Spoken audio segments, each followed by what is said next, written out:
stress and anxiety.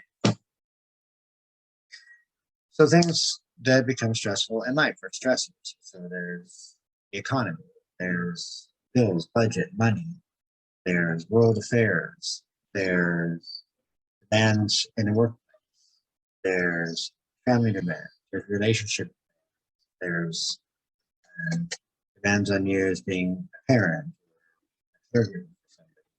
So there's all these demands that we all try to fulfill every day, and these can become stressors when there's too many for a person to handle. That's when anxiety starts to develop. So anxiety is a response to stress. Stress will naturally heighten you, it can fight or flight, but as this continues to progress and you're living in a state of stress, then anxiety becomes the result, one of the results. And anxiety is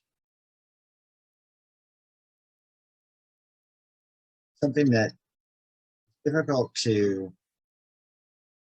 fix unless you're able to see yourself outside of the situation. So what you really need to be able to do is, anxiety is a set of beliefs, a set of feelings, a set of reactions, a set of emotions, or one, probably showing you that you're on overload, things that you need to make some changes about. But also, two, is just a high influx of information, and sometimes be too much and process more, focused on something out of balance and not centered reality of their life, of where they need to be spending their time, the conversations they need to have, actually making the changes in their. So either way. So basically, if you're experiencing some of these symptoms, what you're going to feel is a sense of a raise in a heart rate, raise in adrenaline. And once this is prolonged and you're living the life of anxiety, and eventually it can lead to depression, it can lead to adrenal overload, it can lead to areas where your body starts to be maxed out and so you don't want to continue to live in this state. You need to be able to take the steps to recognize it as your own best choice, that running off of the fear and energy of anxiety is not something that is going to be long term. May need it to get out of certain situations sometimes, but there should be a point where you can come to balanced reset. So you need to be able to find a place in life where you can do this. You can put in, you can take that time to yourself. 10 to 20 minutes. I prefer 20 minutes. I find that is the amount of time you need to reset. Now, whether you go for a walk or sit on a bench or you meditation music or do a guided meditation, that'd be great. And even 3 times a week. So, or just when you need it, or daily if you like. But some people do it twice a day, you know.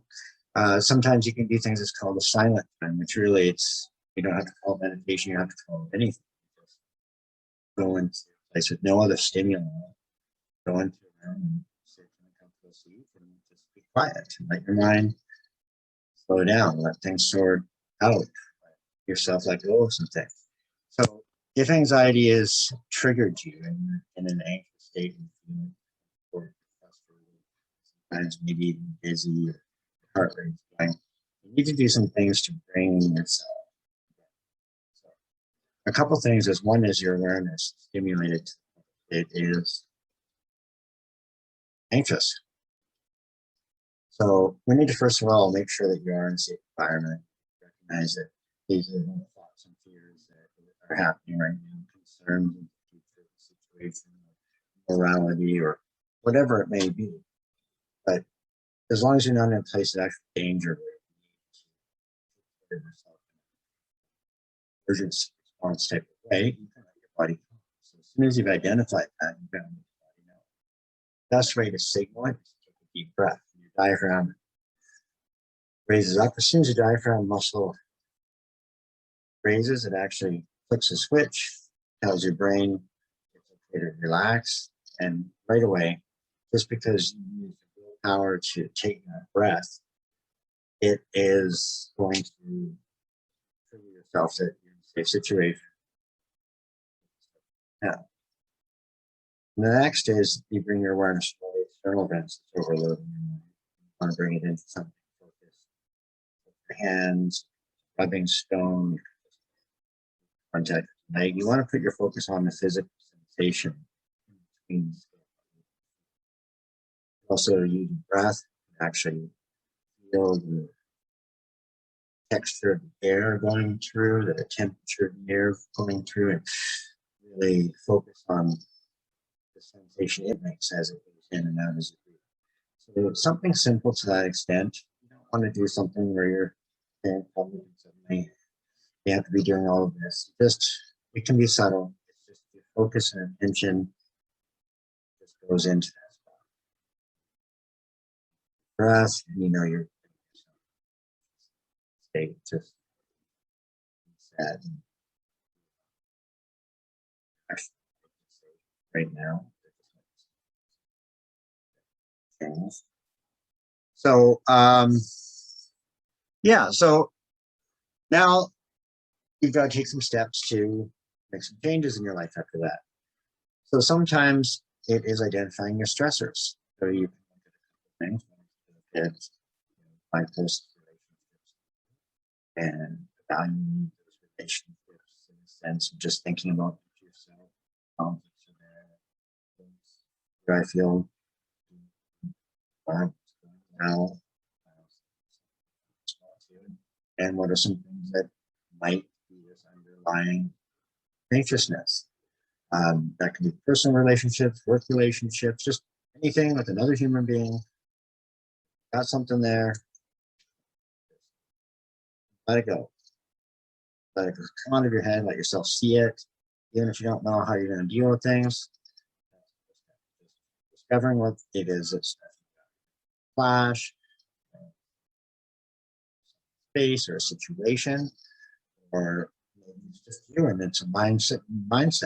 Got a negative mindset, and you're negative with everything, and everything's feeling this isn't going to work out, or this isn't making a difference.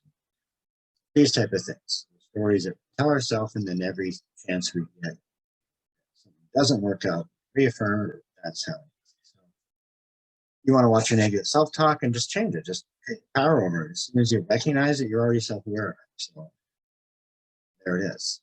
And then just do that, change right there and say, no, I can do this, or I am open. The answer is yeah, but I will figure it out.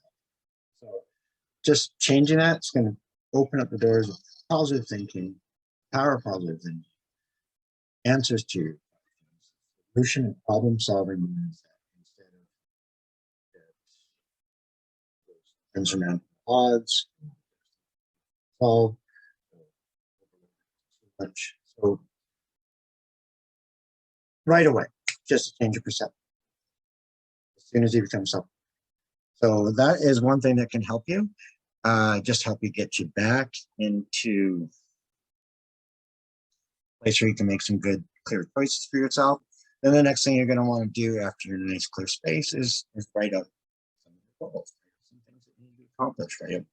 Some things you need to take care of. You need to finish some projects or clean something up, or something that might be causing you hanging over your head. For that, it's going to, once you get these areas of pressure in life balanced out, you're going to come to a center point. Relax, you'll be able to see things clearly, and also identify when the stress are building up again. That help with a situation as well. Just continue to revisit things, to be open and have a choice. Yeah, so I think that that's everything here for a couple tips. Another few things: you can burn some lavender to relax, music, and go for a walk. Three of the best things that you can do. Anyways, have a wonderful day, and until next time, take care.